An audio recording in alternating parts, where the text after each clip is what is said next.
Hello and welcome to another video concerning mental health and in particular the feelings of guilt that we often feel on daily basis in situations where there is no rational need for guilt. These feelings of feeling guilty when we are not guilty kind of lie to us and lie us into a very complicated emotional state, may direct our mood in lower places, and of course, they are a factor in our day-to-day quality of life. So, in this video, I will share with you few situations when it's very tricky to not feel guilty. But instead of feeling guilty, what you need to do and what will feel better and definitely do you more good in long term is to be aware of what is going on at the moment. Be aware, just surf the feeling of guilt and let it go, because feelings are an essential part of us. Feelings and thoughts are not us. If we think about something, that doesn't necessarily mean we love that or we incline to that or we have to take any action upon of that. The same goes for feelings. It's complicated. It is not like we can dismiss everything we feel, but to feel guilty about feeling something is just missing the concept of being human. So to understand what it is to be human is kind of being acceptive for all of the feelings that a human can feel. And again, same like the thoughts, feelings are not something that we control. Our feelings are not something that we could order from our body and our mind to make. They come and they go, and their existence is not in our control. Only how we manage them is in our control. And we don't need to take an action or imply a meaning to anything in the world due to a feeling we got.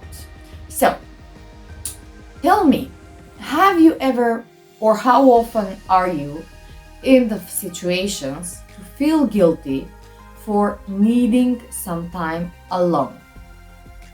Same goes for extroverts. Are you feeling sometimes guilty for needing some time with company when you are actually alone? Have you ever felt guilty for doing what you know is best for you? So you decide on, you know that it is best for you to stay in and you don't want to decline that social call, that invitation for hangout, and you go and you feel guilty because you didn't do what you know you needed. But if you don't go, you will feel guilty for choosing your need over the plans or imaginations of the other people. One very particular and stressful situation in your life might be feeling guilty for removing a person from your life. Removing people from your life might be very difficult. It is easy when it happens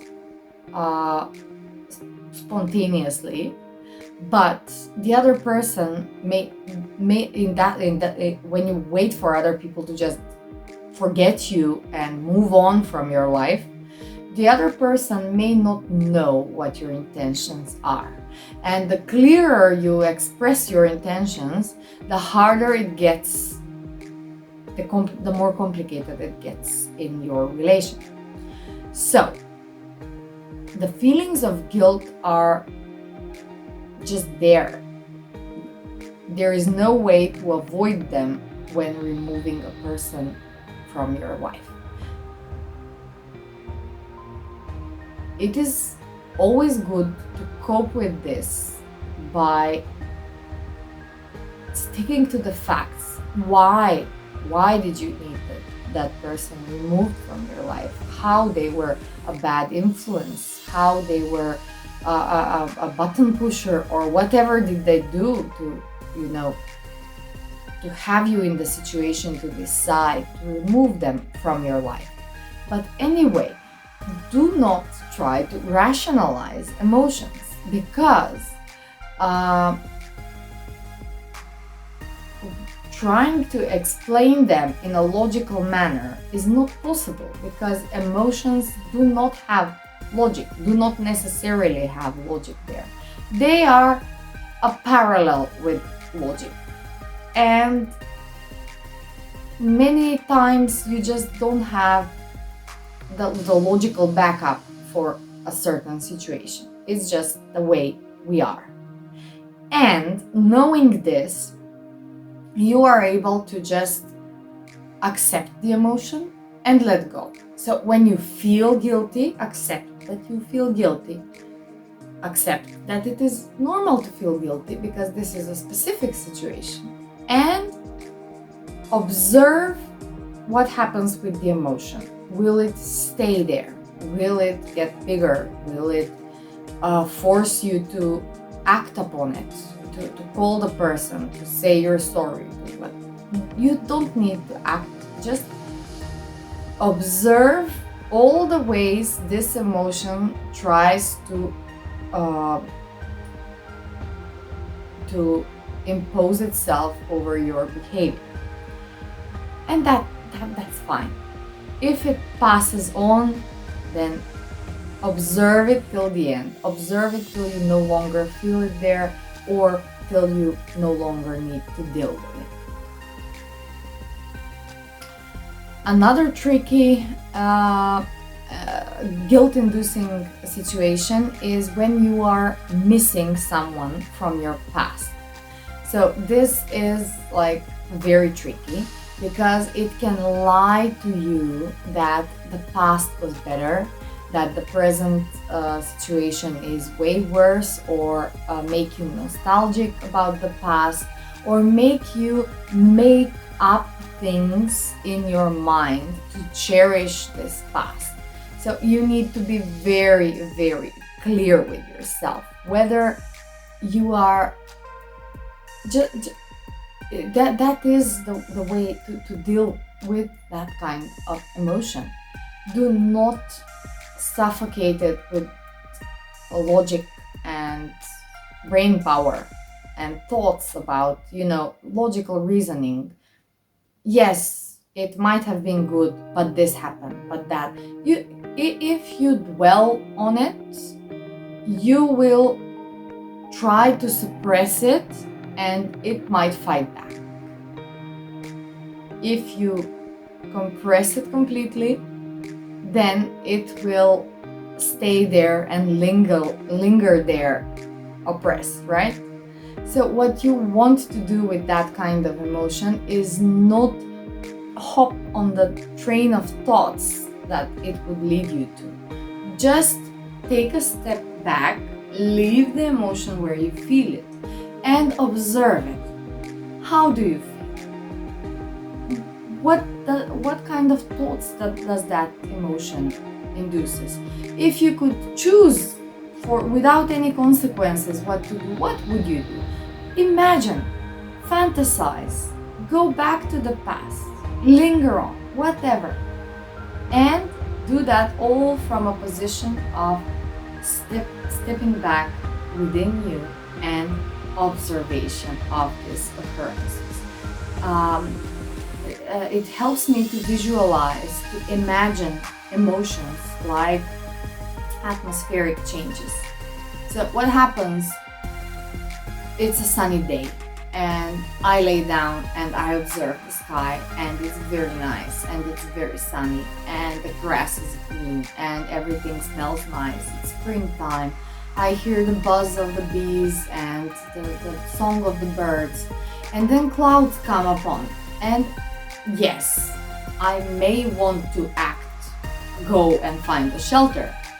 But if I step back, I'm able to be on a safe place to observe the change in the emotions, the change in the sky, the occurrence of this, the thunderstorm, the shade. The clouds may not make a thunderstorm. They might be small and fast clouds carried by the wind, and they just go and do the shade over the sun, right? So if I go and find an umbrella and dig a shelter for me and act upon the change, I'm not able to notice them. What I'm going to do is just step back from a safe spot and observe the clouds. And it's raining and it lasts for days, and that's fine. And then a rainbow appears, and I don't go to the other end to find the golden pot.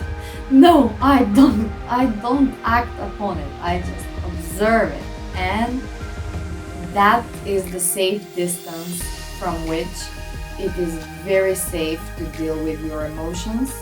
It may not be the best coping mechanism, but it is definitely better than rationalizing your emotions or suppressing your emotions, because these two can backfire, and just observing and letting go will not backfire. And however you distance yourself as the observer, make sure that you don't depersonalize yourself, and that trust in the process that you will be able to get back and completely feel your emotions whenever you need to be there. So I hope this video kind of shed a bit of light on the coping mechanisms for the guilt-inducing situations in our everyday lives. Thank you for your attention, and see you in the next video. Bye bye.